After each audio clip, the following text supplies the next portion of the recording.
All right, welcome everybody back for session 2 in our after party class.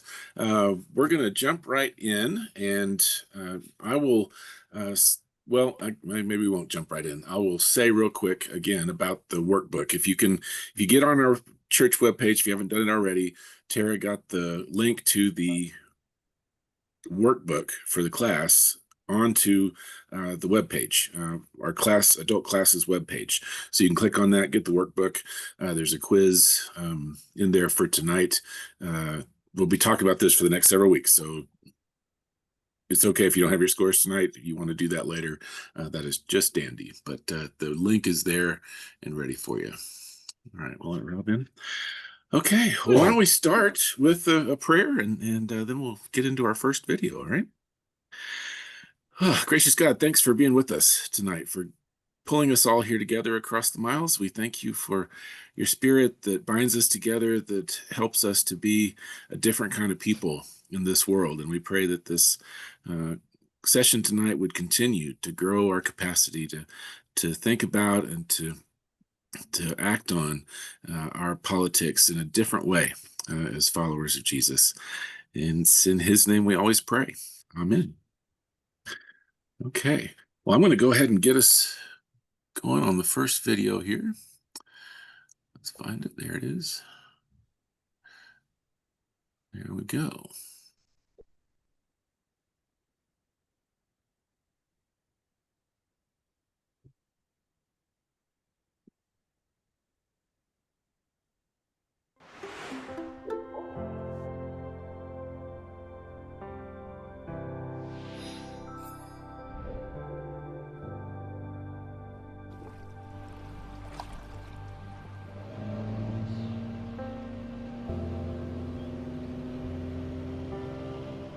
We've been talking about the effects of this big sword. So, David, why is humility so important for Christian politics? So, if you want to talk about the things that are really dividing America right now, let's talk about the legacy of American slavery and fixing that. If you want to talk about abortion rights, or if you want to talk about how do you deal with Vladimir Putin, or how do you deal with China and Taiwan, these are complicated matters. They're incredibly complicated. Not one of us is an expert in any of them, much less all of them. And so humility is just a necessary recognition of the reality of complexity. So, when I got back from Iraq and I was hip deep in this Iraqi civil war and the tangled web of Middle East violence, one of the fastest ways I knew that I was interacting with somebody who didn't know what they were talking about is when they would say, well, I know how to fix it, right? Yeah. Now, if they said, this is really difficult, here's my best idea, I'm listening to that. But this sort of authoritative declaration of you know exactly what to do, you're immediately broadcasting, really looked at it in all of its richness and complexity. And we're in a world right now where we're full of people who have absolute definite ideas about virtually every major issue under the sun, and it's just not recognizing reality. I think humility is the proper recognition of reality. Russell, why do you think that's so hard for Christians in politics? What's going on that we, as Christians, we're having such a hard time walking humbly? Well, it's difficult first because we're sinners. Yeah, that's true. So I forgot about that. Humility is something we're always going to be grappling with. But secondly, I think it's hard, particularly for Christians, because sometimes people feel as though humility is a lack of conviction. And so having certainty on everything is a sign of faithfulness or truth. And so that tends to cause people to become scared sometimes when they think, well, I don't know exactly how to fix. Right, so they have to gin up the sense of conviction that's not actually based in true knowledge. Yes. And usually what happens is you kind of outsource your thinking to somebody or to some voices who say, it's easy. All you do is this. And that's a very alluring temptation for most of us. And I get it. I totally get it. When a new and complicated thing arises and it's on a hot button issue, you crave certainty. Yeah. It's very human to want to do this. But one of the things that I urge people to do is anytime you hear a new idea or a new thought or a new concept, learn about the idea from the idea's proponents before you race to learn about it from its opponents. Look at yourself like you're a juror. A juror in a criminal case or a civil case hears from the prosecution and then hears from the defense and decides only after they've heard each side do their best to persuade. And even then, good jurors sometimes end their time on jury duty going, I did my best, but I wasn't positive. And that is okay to say as a Christian. I'm doing my best, but I'm not sure. And I would take that just a little bit further to say, imagine yourself in the position of the person who holds that viewpoint, because every viewpoint makes sense to the people who hold it. Well, I think that's so valuable, and that seems to be one way we can all walk humbly. Let's talk about hope. Okay. Why do we need to grow our hope if we're going to have a healthy Christian politics? Russell, why is hope so important? Well, I think the first thing we need to do is to say what hope is. Okay. The Bible says you hope for what you do not see and you long for it. So you're trusting God to get you there. Yeah. Hope's important in this arena because if you're hopeless, then you end up either just giving up, or you end up saying, well, what does it matter, because it's all just going to fall apart anyway. There has to be some goal at the end of this that we have to move toward. Let me pull back into the example of Jesus for a moment, okay? You also have to ask, what are you hoping for? Okay, so Jesus, who was on the cross and had the power to get himself off the cross, right? He had the power to smite the people who were unjustly crucifying him. So what does he do in his dying moments before his, of course, before his resurrection? He says, forgive them, they know not what they do. Well, some of the hope there is embodied in what is the state of their souls. It's removing it above and beyond the immediate circumstance. He didn't say that to them in the hope that they would say, we're crucifying the wrong guy. We're going to pull him off the cross, right?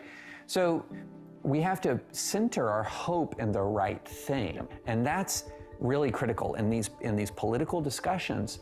What we often do is we end up centering our hope in a certain ideology prevailing. That's right. And so we have to right order our hope. What is our hope ordered towards? And our hope is very much rightly ordered to what is the condition of expressing hope for the salvation of other people, of the discipling of other people. And when you're talking about that as a hope, it really does begin to alter maybe some of your priorities when you're talking about ideological combat, or you're talking about political combat. And then the other thing is, if you're talking about the fate of Christianity, which is often discussed, well, where are you locating your hope for the fate of Christianity? Are you locating your hope in the sovereignty of God, or the sovereignty of a political party or a politician? So I know of quite a few people who hope and have a lot of hope, but often in the wrong thing. I love that, because this is so much about this big shift that we're talking about, from the what of ideology, of party, of policy, to the how of spiritual values, of relationship, of spiritual practices. And this shift from our hope, not on an ideology prevailing, but actually our hope in Jesus and what he's doing in the kingdom at the level of the Spirit. First, I'd like to take us back to where David just had us at the cross. If you think about these two different kinds of hope, you have two criminals on either side of Jesus. The one is saying, if you're the Christ, get us out of here. That's right. The what? Well, he's focused on the what, just end this.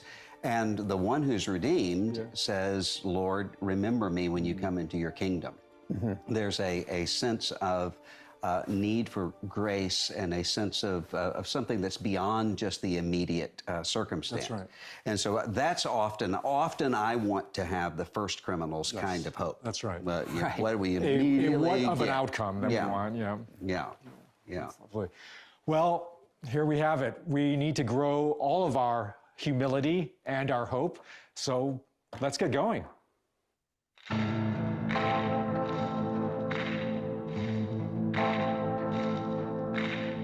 We've talked about the shift to spiritual values, and we're going to focus especially on two spiritual values, that of humility and that of hope.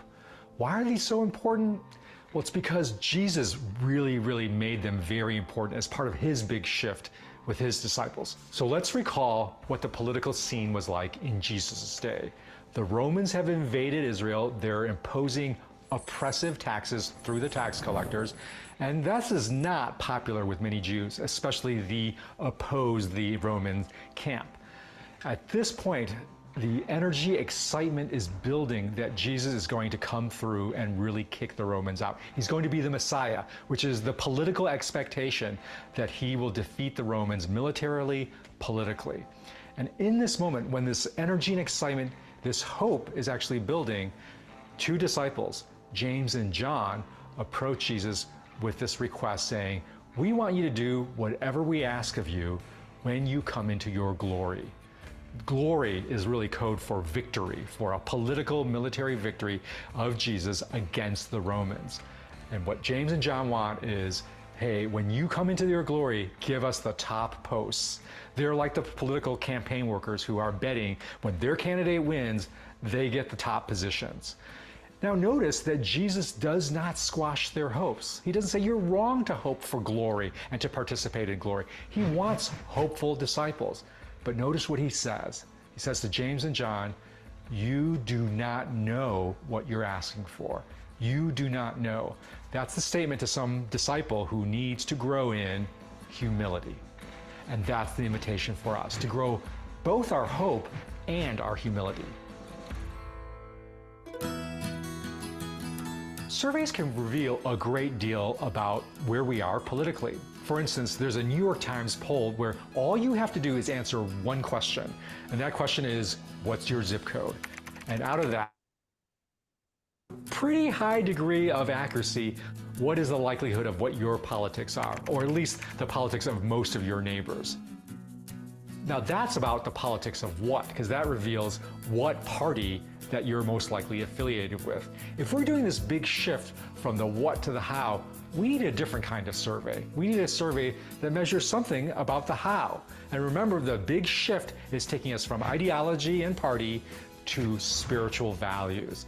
So now we're going to ask you to take a survey on the spiritual values of hope and humility. When you complete the online survey, you'll get a sense of measurement of where you are on hope and humility. There will be one final button that reveals a political type that comes with that profile in this Jesus How framework. Don't click that final button quite yet. We'll prompt you for when to do that.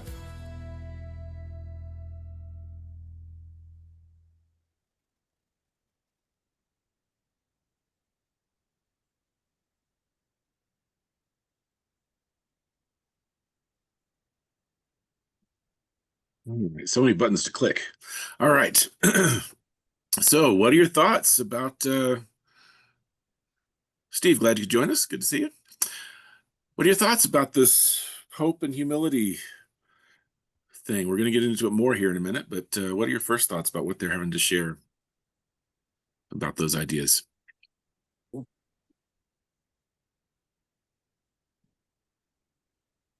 Well, I see in our current context, a lot of people are hoping for their side to win, but often it's not done with humility. Yeah, very much. Who else? I was interested in the label that there's spiritual values as opposed to ideology and party. So that makes sense to me. Ideology and party is the negative, and spiritual values is what we should strive for. Right. Yeah, they'll keep talking about that shift from the what to the how. The what being the party and ideology, and the how being the spiritual values and relational practices that we want to lean into. Yeah. For me, in going through all of this, I've had a rough time trying to understand points of view from people. in this political situation. So what I've tried to do is to sit back and say, why are they thinking the way they do? And you go back and you get into their shoes and try to analyze what their life has been like, what's been going on with them. And it's much easier to understand their motives and why they believe some of the thoughts they have. And I think it's really important. What they were saying is not to jump to conclusions about some of this, but try to understand why it has occurred the way it does. And then it makes it much easier to try to address the issues. Yeah, and I think somebody, if it was last week or somebody just in the course of my week, was talking about, sometimes you can ask those questions and try to find out where somebody's coming from, and it doesn't help. This isn't a be all end all, for us, but it's a better place to start than just to start fighting, right? So yeah, Pat, I appreciate the affirmation there. Oops. Who else has a thought?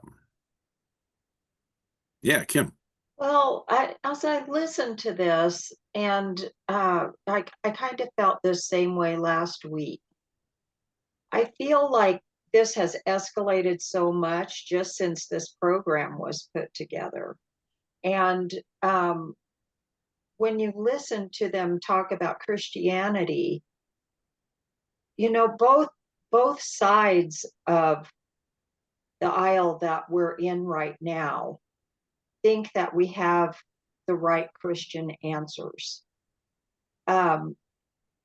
With the Christian nationalists' point of view, it's fear and anger, and on the other side of that, it's hope and love. And so the division isn't just political anymore, and that makes it hard to be hopeful.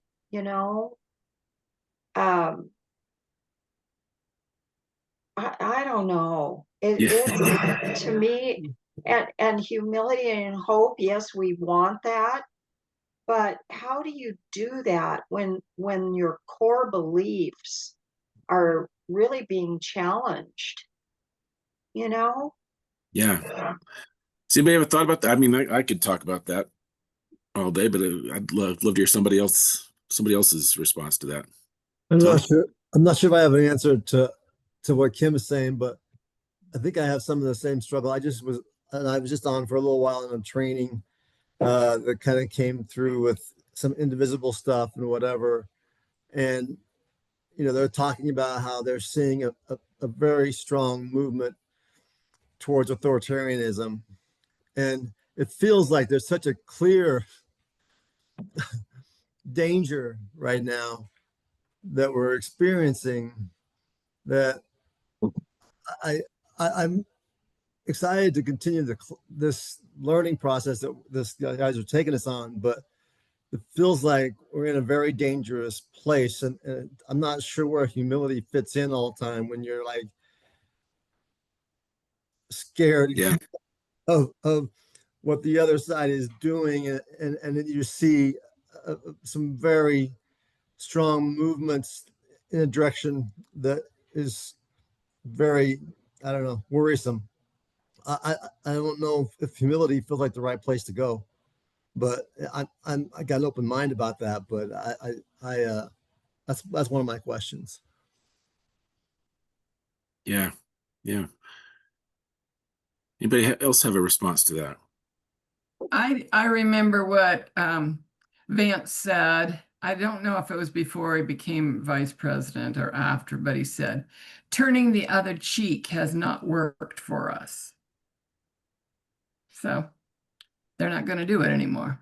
Well, okay. So let me share what and this may not feel right to some of you. I don't know. We'll see.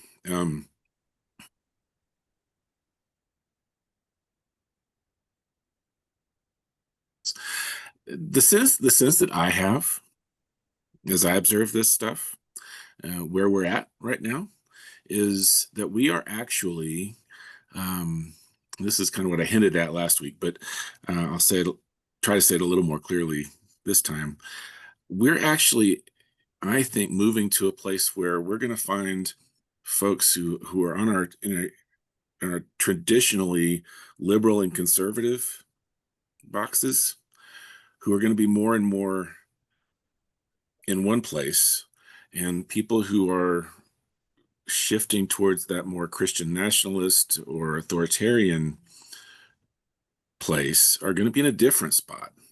And so I I have a sense that this stuff is still going to be important because we are going to continue to need to be relating to folks who in our more traditional time, what we have most of us have been used to in our politics in this country, uh, people who have been on opposite sides, in some ways, I think are going to be shifting more into a similar place, and that this is going to happen slowly, I think, over the next couple of years, or more quickly. We'll see.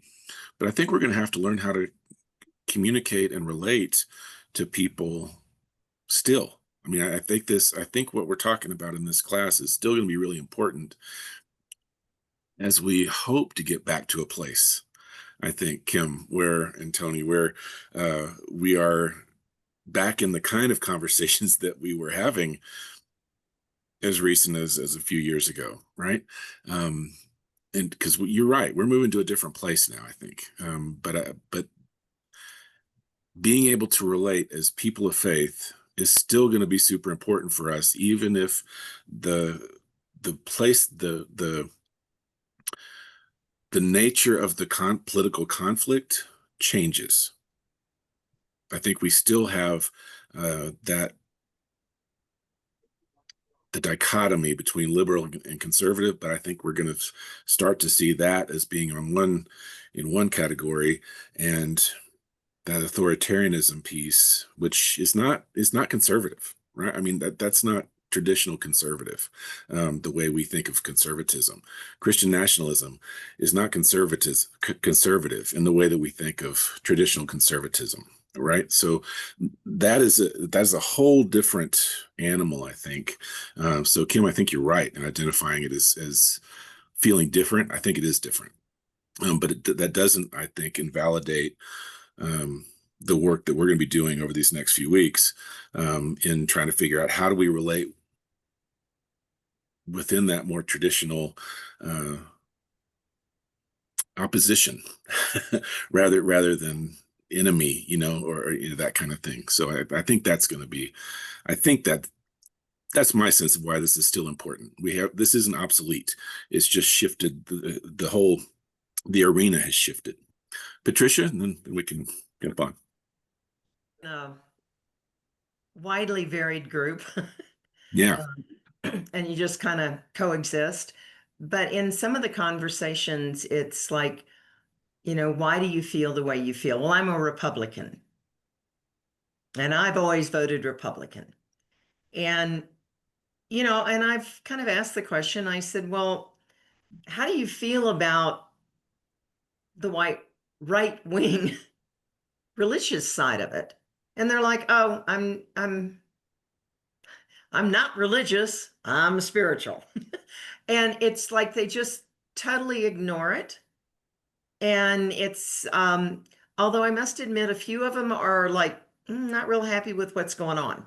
But the whole conversation, when you try to understand their side, was, well, I'm a Republican. I've always been a Republican. That's what I believe, and that's what I do. And I look at them, it's like, well, I was too. But I've kind of gone to the middle. I'm an independent now. So it's just strange that where I want to say their allegiance, I mean, it's not really right wing, but yet that's what they're supporting. Yeah. Bill, you got something for us? I was just going to respond to Tony's concern, because I think we all would like to think that if we did certain things and took certain steps, that all of a sudden the ship would right or go in the right direction. and I suspect, although I haven't, taken this course before, but I wonder if what these guys are saying is that, and maybe an analogy is the civil rights movement with the blacks in Selma and some of those things, where the tactic was humility that eventually changed things, but it didn't happen quickly. There were rocks thrown and there were dogs sicked on the black marchers and all that stuff.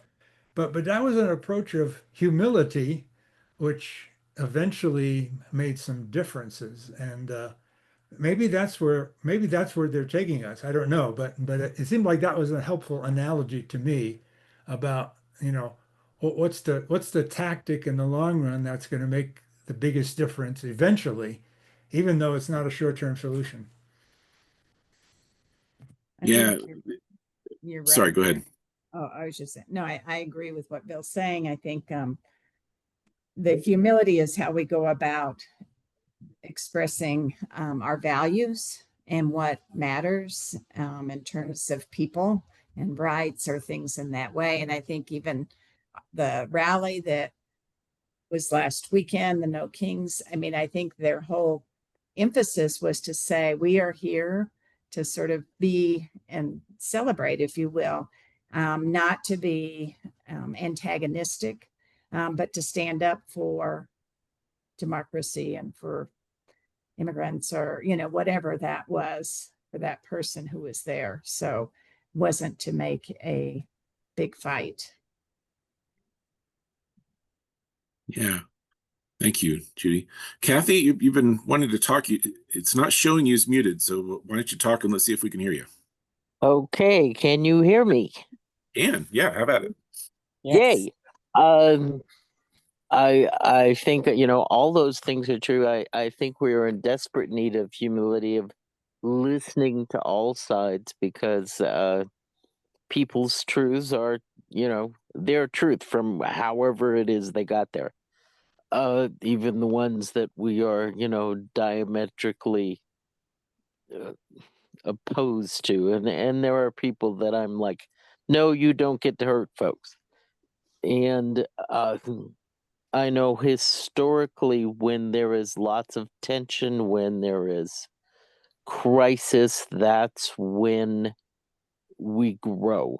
And so that's what I'm pitting my hope to, that this is going to be transformational for people, that God is going to use this to get us closer to where he wants us to be.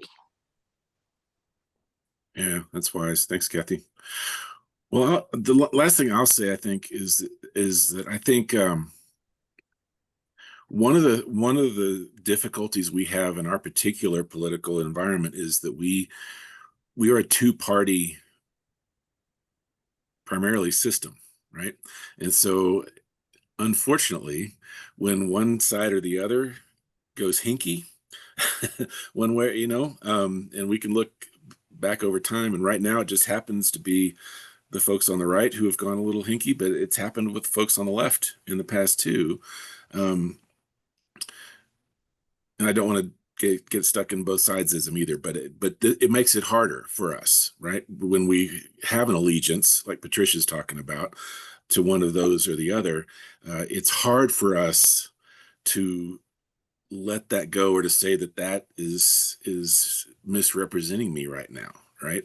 And I think that's one of our challenges that we have is living in this two-party system. And for us as Christians, to get back on that track, for us to be able to not hold those allegiances, those worldly allegiances, too tightly, right? I mean, that's where we get into the material that we're dealing with in this class, I think, is how do we hold that more humbly, right, and with more hope, than to hang on tight to something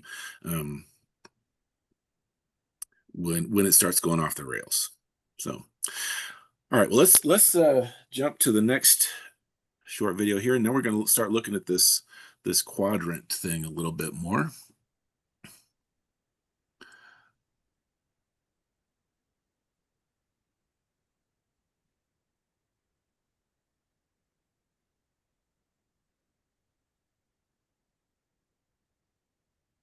Okay, now is the time to click that button that reveals your political profile. When you do so, you'll get one of 4 profiles. One is the profile of the combatant. The combatant is the person who is actually low in humility because they think they're right and everybody else is wrong, or at least their opponent is wrong. But they're high in hope because they think they can win. That's why they're fighting. The next profile is the exact opposite of the combatant. It's the exhausted. The exhausted is actually high in humility. They don't think they have all the answers, but they're low in hope. They're ready to give up. Now, the third profile is the profile of the cynic, which is low in both. They're low in humility because they think they know better than everyone else, and they're also low in hope because they think what they know better than anybody else is that everything is hopeless, so they're standing back. And then the final profile, the one that we're aspiring towards, is the disciple of Jesus that is high in both humility and hope. You can think of the profiles as having different physical postures.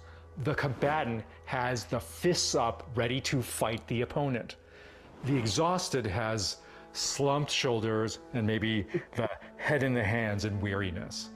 The cynic, well, the cynic is somebody who is going to fold their arms and lean back because they know better and they know it's hopeless. The disciple is the one who has hands open to receive and learn and is leaning forward into the world and into Jesus.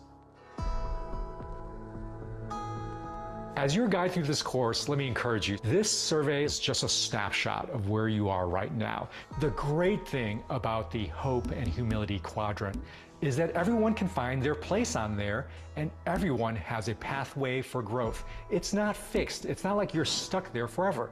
In fact, this quadrant gives you a pathway for growth. And the Bible is full of examples of people who have followed one of these pathways. For example, there's Elijah and Jonah, who I would say start out as combatants and then go through all of the quadrants. They go to exhausted, and then they finally go to disciple. And then there's Thomas, who is the classic example of somebody who starts out as cynic. And Jesus is inviting him to go on the path to being his disciple.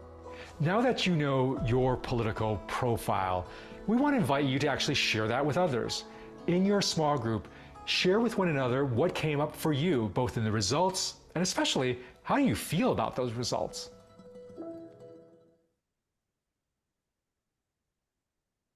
Yes, we'll just take a few minutes because I'm sure not everyone, no, not everybody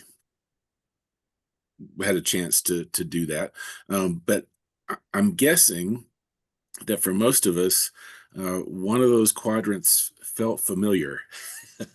So what, in case you took the quiz and you know where you came out in those quadrants, love for somebody to just share what your impressions are of where you find yourself and how does that feel to be there. Patricia, what you got?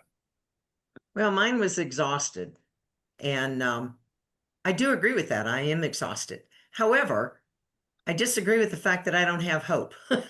I do have hope, but I'm just exhausted with everything.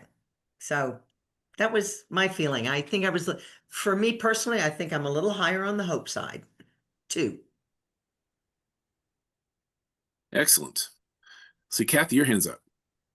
Yeah, I took it in. I ended up as a skin of her teeth disciple. I think I was kind to myself on several of the questions, but I am hopeful, and I know I'm humble because I know everybody else knows more than me because I came to religion late. I was in my early 30s, and so tons of things that you guys know were not things I had exposure to.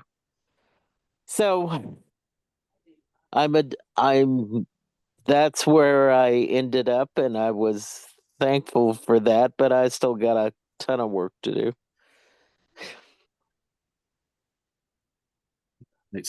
Who else said? Sue, you unmuted. Yeah, I All I had was numbers. I didn't get a quadrant out of mine. I just got numbers. Okay. So Well, if there's a tell me, translation of numbers, That's my there is. story too. I only have two numbers. Okay. well, my So hope is 13 and my humility is 16. I might okay. be a Well, cynic. I don't know. well, I'm not, I don't have a good picture in the workbook here. I think there is a picture in the workbook with the numbers. Oh, there it is. Okay. So yeah, 15 is the is kind of the middle. So if you're under 15, you're in the bottom half of the Okay. axis. If you're over 15, it's the top half of the axis. So you said 13 and hope. And 16. Maybe I'm just slightly exhausted. Slightly exhausted. Yeah, that's it. Yeah. Gene, what'd you end up with? If My you're hope score was 15, okay, it's about in the middle. and my humility was 17. Okay. Ooh. So you're in a similar place there, somewhere between exhausted and disciple Okay. would be where you would come out on there. Yeah, if you get the workbook, it looks like it's on page 18 of the workbook. It's got the chart there with, if you've got the numbers, you can see where you fall in there. Anybody else have a thought about where you would find yourself? I answered some. And Yeah. my hope was 13 and humility was 14. But there were some where I had an A, but they don't give you anything here to give you points for A's. I was so Oh mad. no. Like, what does that come out as? It That's a good disappeared. question. I was like, wait a minute. Yeah, yeah. Oh, that's right. It doesn't, does it? I'm looking No. at the scores there. Yeah, interesting. All right. I'm not sure how that works. I don't either. Yeah. Well, what I can tell you, if you go and if you click on that QR code with your phone, and if you take it, it'll give you the final quadrant. But all right. So that last one, was that Pat? What were the numbers you gave Pat, or did you have numbers? Somebody had a 13. I did have them, but so because there was nothing there for A's or zeros, I ended up with 13 for hope, and humility was 14. Right, that's what I thought you said. Okay, Yeah. so that would be in the top corner of the cynic quadrant there. So, Okay. and these are all very interesting. We're gonna dig into all of them with these guys, so we'll hear more about it. So, first though, we've got a pretty high caliber bunch here. How do you? I mean, inventories like this are always, just like you said, a snapshot and kind of fun as much as anything. But what do you think about putting hope and humility on the axes of a chart like this, and having a sense of where you come out with those two qualities? What do you think? Well, there's room for growth, that's for sure. Room for movement. Yeah, yeah. Well, one of the things that was interesting to me when they were talking about hope and humility, they're talking about, when they're talking about humility, that it's okay not to be certain, right? I mean, that was one of the pieces of how we could show that humility. French in particular, talking about how if anybody said this is exactly how you solve the Middle East, he knew exactly that they had no idea, right? What they were stepping into. So it's I'd like okay to say something about that. My son my military son served in both Iraq and Afghanistan. And he came back and said, it will never be peace. I go, what? He goes, these people are entrenched in their political view, and there will never be peace. I go, well, that's pretty cynical. But he's been there, two different countries, so we have to kind of pay attention to that hopeless view.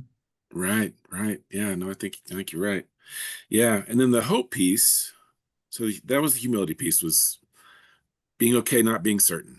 And I think that sometimes that's hard for us in mainline Protestant traditions.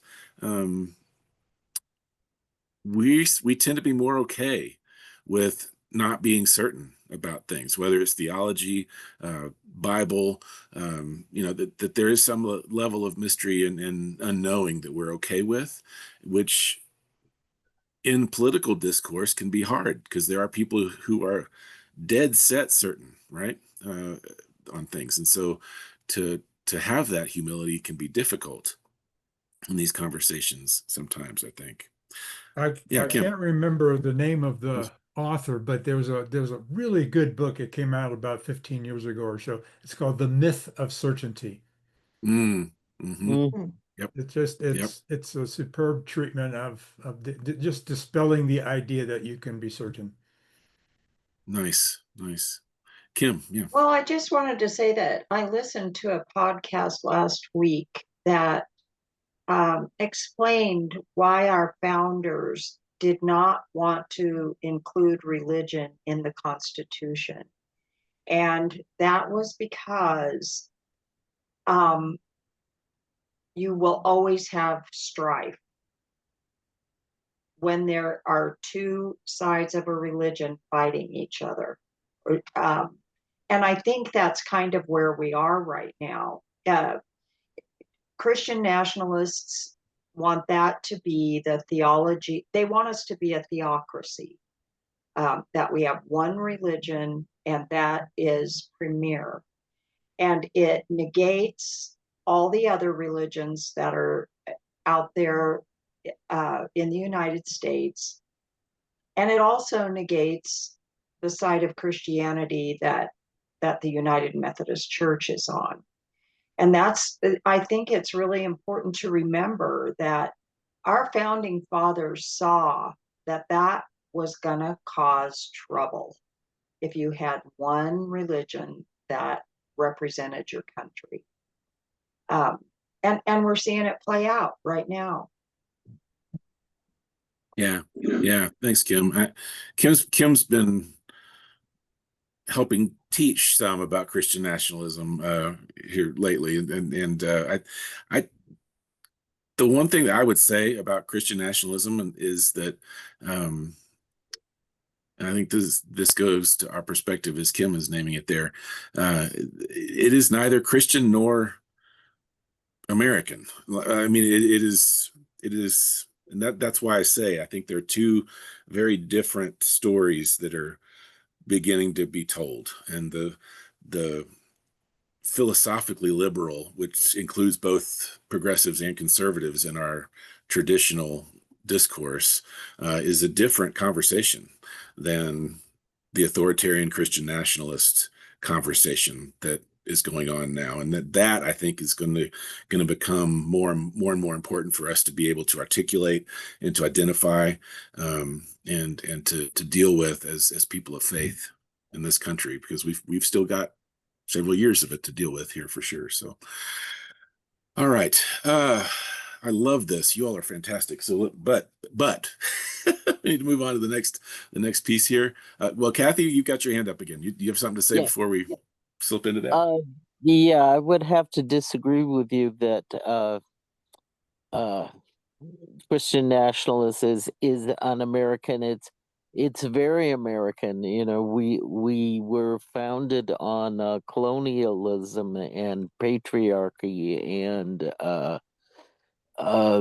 one religion being the right one, and that's a huge part of who we were. And it didn't make it into the Constitution because, better heads prevailed, but it has been there always, unfortunately. Yeah.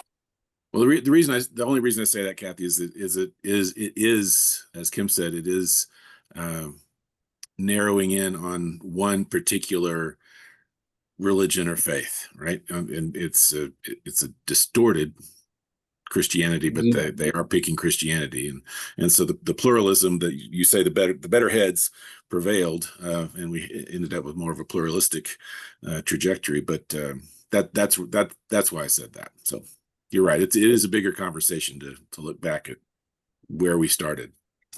All right, I'm going to start the next one up here.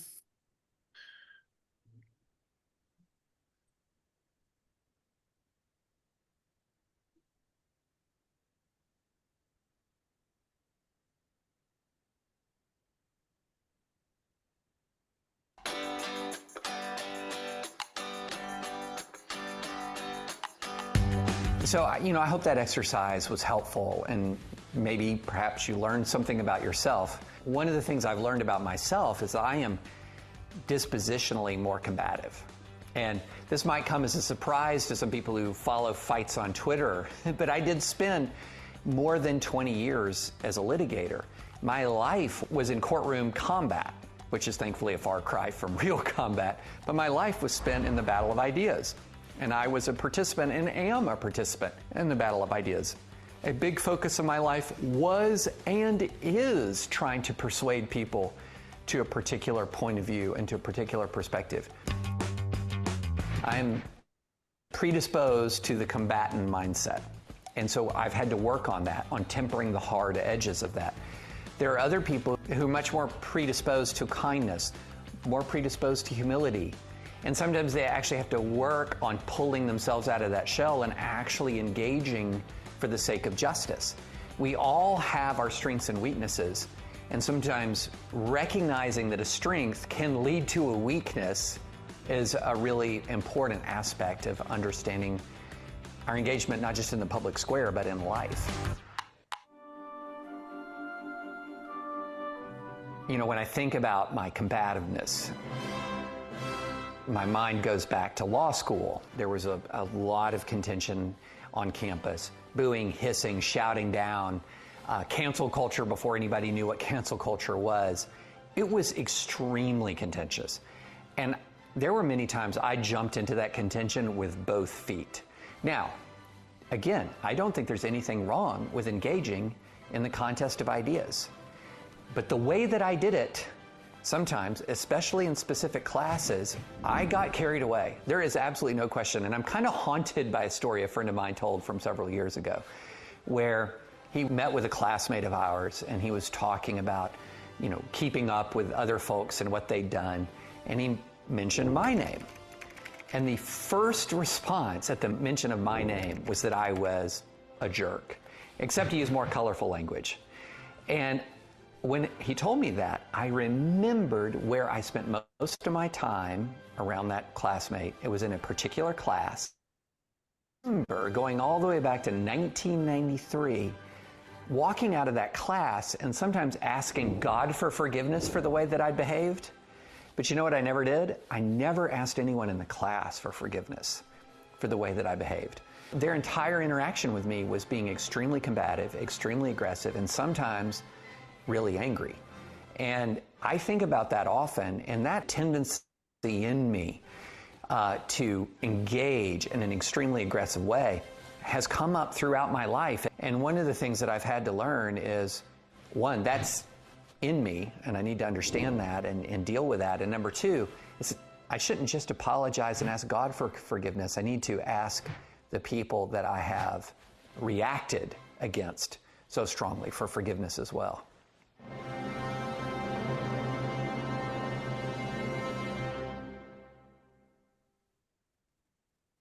So we'll learn more about the combatant in the next session, but I want to talk a bit more about humility.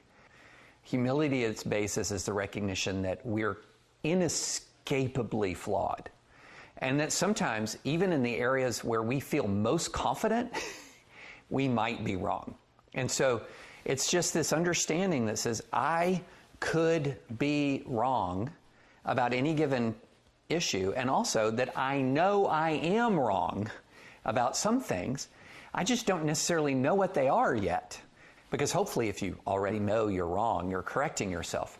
But to walk into the public square and to say, look, I'm offering this as my best understanding of the issue. This is my best argument based on the knowledge that I have. But also, I know I could be wrong.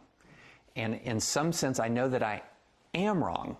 It just hasn't been pointed out to me, or I haven't understood it yet. Recognizing complexity is a key to humility. There are many issues in the United States that are unbelievably complex. And if somebody is walking in and they're saying, A, B, C, and D is the answer to this unbelievably complex issue, you should be immediately on your guard. That's not to say that people shouldn't have convictions or ideas. Existential humility is not the same thing as moral relativism, and that we need to be really clear about that. the moment when I began to really much more fully understand that call on my life and how I had failed in that call really came in the aftermath of my Iraq deployment, where I had been so confident in my partisanship.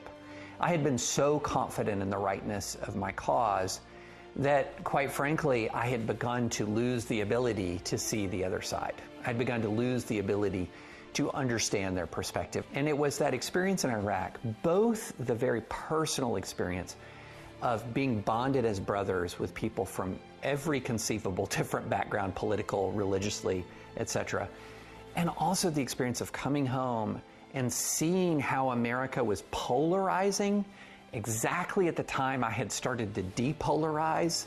I began to see things differently. And so I became much more interested in trying to learn where I'd been wrong than just single-mindedly convincing everybody that I was so right. And now, keep in mind, my job at that time is I'm a litigator, so my job is to convince a jury or convince a judge. My profession was cutting against my newfound instinct and inclination towards humility. And I'll be honest, I'm still reconciling those competing forces. So when I think of how do we manifest humility concretely, the verse that comes to mind is Micah 6:8.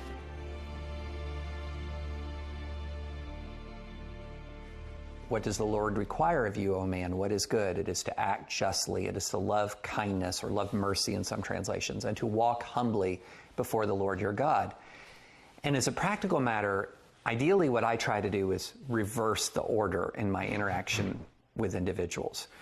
I try to walk in humbly with kindness in the pursuit of justice. Now, any one of those three values is optional. But as a practical matter, when you enter into a conversation with somebody on the other side of an issue, I think it's very good to begin by listening. It's very good to begin by showing genuine affection for people, or a willingness to meet and to get to know people.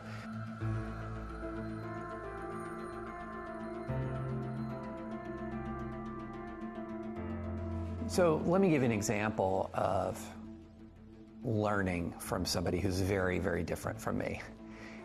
The person that I spent the most time with in Iraq, the person who actually reached out to me as a friend first when I arrived in Iraq, could not be more different from me on so many ways. I'm a white, evangelical, longtime conservative, at that time, partisan Republican. He is a Mexican-American agnostic, former Catholic, former Mormon, left-wing original supporter of Barack Obama, okay? So we're really different. We're really different. And I can honestly say, I don't think he persuaded me to change any of my political positions. I don't think I persuaded him to change his political positions, but I learned a lot from him. I learned a lot from him. I learned a lot about the immigrant experience in the United States. I learned about what it was like for him to encounter gross racism in Wisconsin when he was growing up. I learned sort of the heart of why so many people looked at Barack Obama and saw a symbol of hope. I was in constant learning mode. Now, that didn't mean that I suddenly supported Barack Obama. It didn't mean that I was any less evangelical or anything like that. But I learned so much from him, and continue to learn from him and from relationships with people I disagree with. And politics for us was never the main thing. As important as it is, as much as justice matters, it was never the main thing. And so to this day, he's one of my most treasured friends, as different as we are. And even though he did not make me progressive, and he didn't win me over to agnosticism, not that he even really tried, it is still a precious friendship to me, and he is a person whom I respect and have learned from a great deal. This is a command to how to live the way God wants us to live, sometimes even in the face of hatred and adversity. There are people in this country, there are people in your community There are people in your church who have exhibited kindness, who have walked humbly, and they have faced cruelty. And how they saw that and how they overcame that and continue to be kind and continue to be humble, I think is an incredibly important lesson for all of us.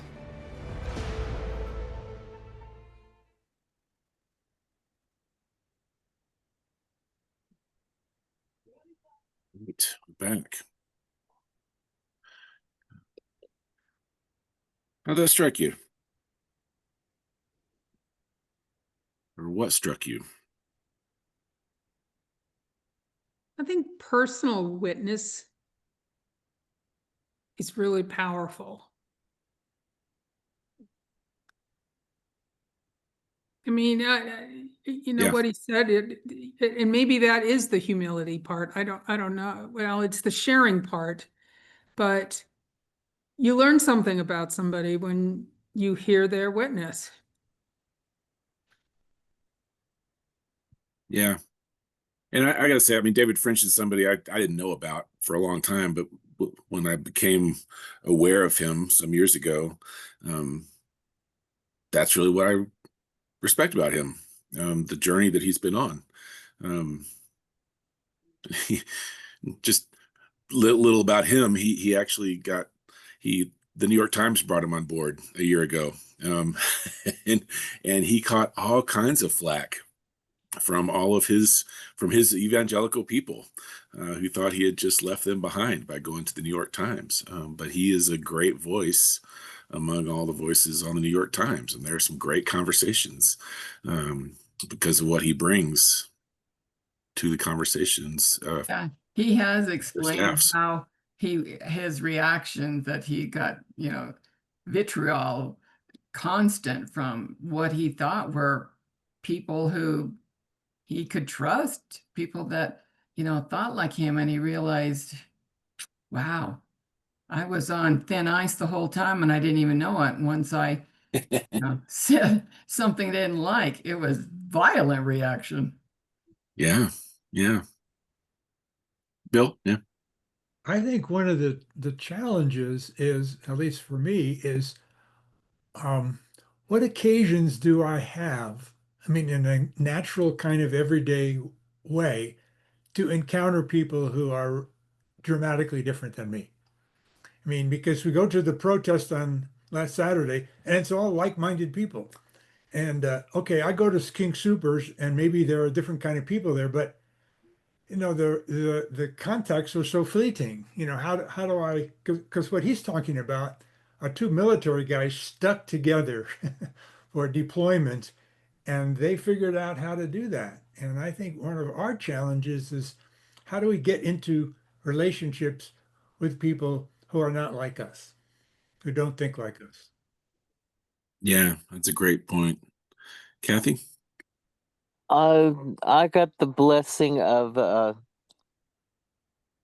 Rich did 20 years in the military, and we weren't military types. We were science nerds, and but they kept on offering us interesting things, and so we moved around a lot. And in the military, you're everybody and their brother is in the military, and you meet just all kinds of folks, and it was a very rich experience, and have lots of friends still from varied and assorted tours, and that think very differently than I do, and it was good for me. One of the things the only thing I miss about being here in Colorado in the same house and stuff is everybody's so beige, everybody's sort of homogenous, and finding other kinds of people is difficult. I'm with Bill there. It's like it's hard to expand your circles because I don't run into folks. So I miss that. I miss the diversity because yeah, it was interesting being with lots of different kinds of folks. And you find out folks are just folks, you know. Right. Yeah. This is one of those things as a church, at Littleton United Methodist, um, this could be one of the witnesses that a church like ours could make in the coming year, 2, 3, right? Mm-hmm. Is to figure out how is it that we, a pretty homogeneous congregation, can engage in some of these conversations and begin and then cultivate relationships with folks who experience the world differently from us, which could mean a lot of different things, right? So I think that's powerful. Well, of course, when we were in Break Bread, we were with people very different from us, but we were also instructed, I was always a host, do not let the table conversation get political. Yeah. And I think it was a smart move to have that be our Right. But we couldn't engage in really a lot of deep conversations about how they think, because of that rule. And so while we had access to really different people and totally different life experiences, we couldn't kind of explore the differences too easily. Yeah. Kim, go ahead. And then a couple things I want to point out from what he said, and then we can get our last video for the night. Kim? Well, I think if Dave were here, he would say that there was in the past an opportunity to take part in dinner and dialogue, where we would have, Dave did it downtown with a group of people I think it was at Trinity Methodist. And it didn't work at our church. People weren't interested in getting involved. And so I think if that's something we'd like to pursue in the future, it needs to be communicated in a different way to our congregation. Because I think there's a little bit of a fear of the unknown. And how do you get people to go beyond that? Yeah, I think there's a lot of the fear of the yeah. I think there's a lot of fear of the unknown. Yeah, when we get into this. Yeah. Well, let me just.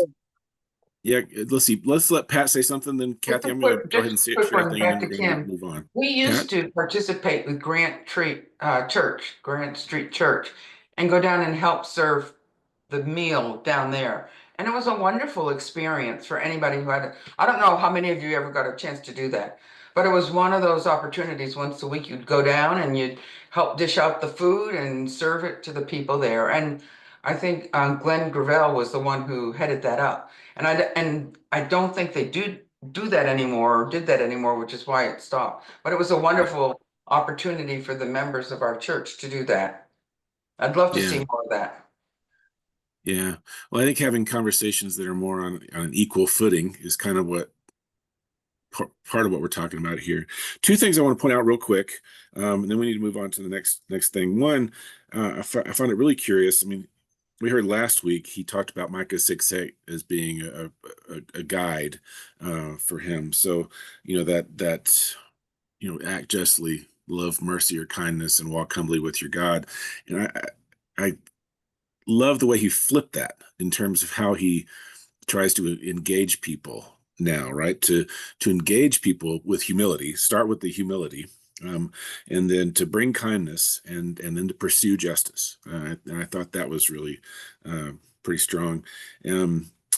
Also, the piece where he's talking about humility and that we're inescapably flawed, and that we have to go into relationships with the idea that we could be, and in fact are, wrong about some things. And the one I always quote about this kind of thing is N.T. Wright, who's a New Testament scholar, who has said before that he knows that a good third of what he knows and what he knows about scripture in the Bible, and he knows it as well as anybody in the world. He knows a good third of it's wrong. He's just not sure which third it is. and I think that's the kind of humility that we have to go in. Some of the things that we are dead set certain on are the things we're wrong about, right? And so to be humble enough to acknowledge that. Another thing came to mind, but I will let that go. We need to go to our last video, and then we'll have a few more minutes to talk after this. Oops.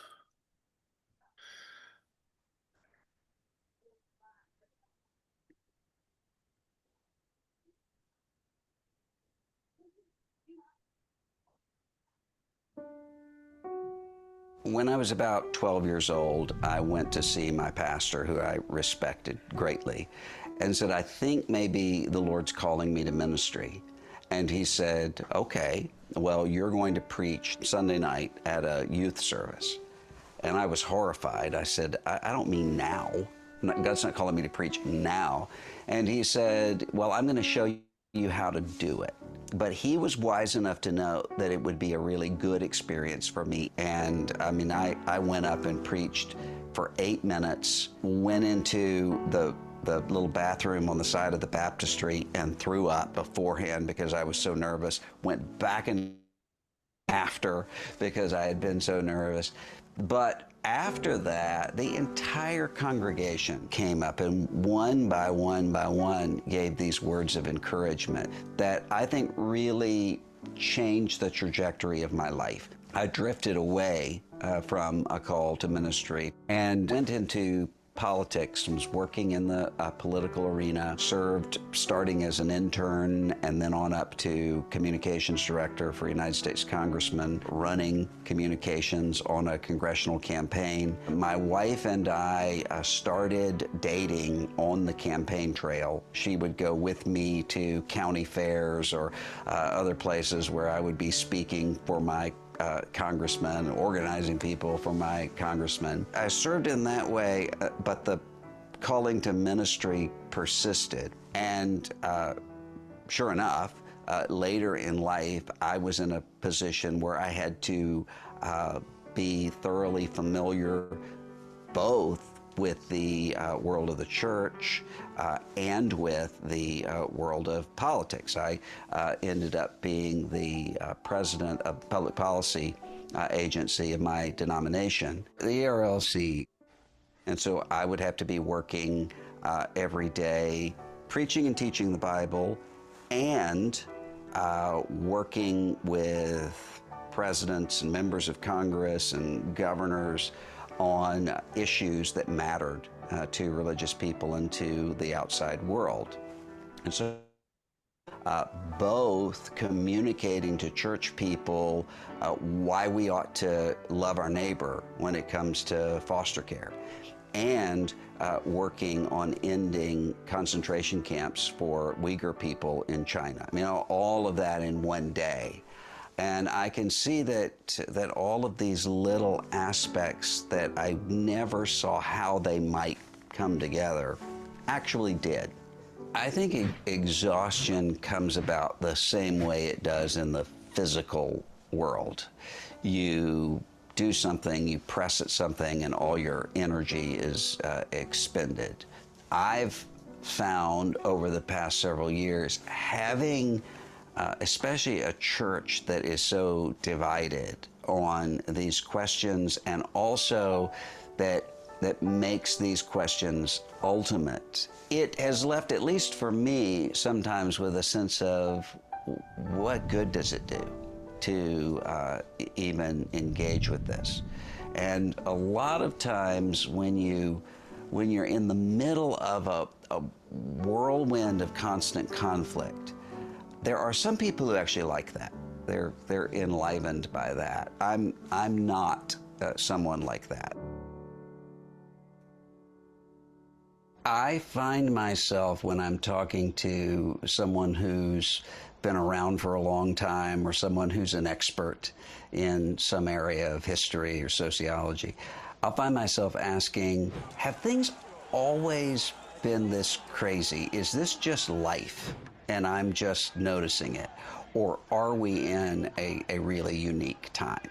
And so far, to the person, they have said, this is a unique time. There's something very different about this moment that we're in right now. The exhausted person often starts to wonder, am I the one who is out of step and out of touch because I can't see what a lot of people around me seem to see? Of the categories that we're dealing with in this time together, I most identify with the exhausted. And I think that's because I'm a disappointed idealist, a broken-hearted idealist. And I think when that happens, there ultimately can be a sense of being overwhelmed.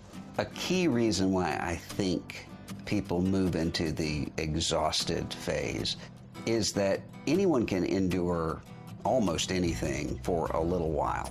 So if someone thinks I'm pressing through this conflict or craziness or whatever is happening for a little while, they can do it.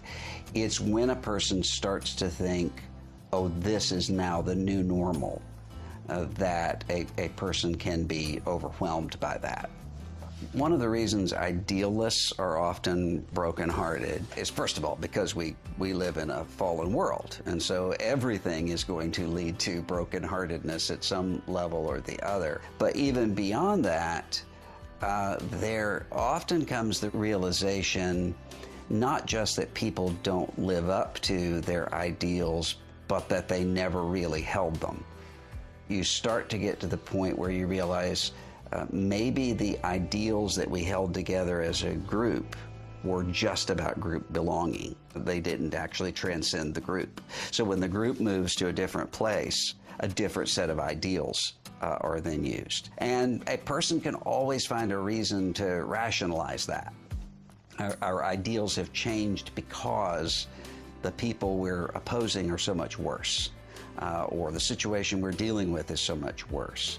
But the ideals then start to become part of group identity rather than what the group is moving toward.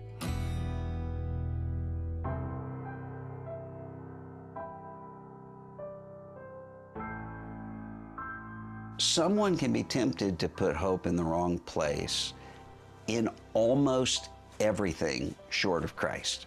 And different people have different points of vulnerability.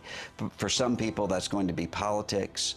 For some people, that's going to be a career. For some people, it's going to be love, finding the right soulmate. I mean, virtually anything can get that sense of hope, and we can trust in it in ways that are ultimately going to disappoint us.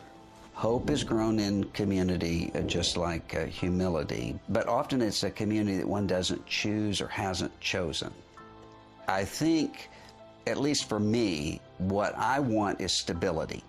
And what I would like is for things to stay more or less the same, but they don't. And often you have communities that seemed really, really strong that are fragmenting. And often what God is doing is creating a new community that one knows nothing about. I mean, that happens so often in Scripture. Peter is not looking for a community outside of his seafood industry community or his Jesus-following disciples community. God puts him with Cornelius. And I mean, that pattern happens over and over again. And often you will have people who are exhausted. They're finding hope, but they're finding hope by saying, how did we end up together? What did God do that this happened? And often what God does is to bring about those new communities through a kind of crisis that is not pleasant at the moment, and yet afterward nobody wants to go back to the way it was before. Often that happens not just in history, but it happens personally in a person's life. Jesus promised us he would be a shepherd, to us individually and to the church. And what a shepherd does is when sheep start to veer off, comes along and pulls them back in. That's why Psalm 23, one of the most familiar passages for Christians and for others, your rod and your staff, they comfort me. Why? Because I know that you're able to fight off my enemies, my real enemies, and also to put me back into life and get me to those grass and still water. And that's what he does. So in the right person, this is a clean and you're realizing, oh, wait, I'm really not sage or shaping and forming my life. I'm a learner, disciple. I look at him. He does this in the church. Church repeatedly throughout history has thought, okay, well, now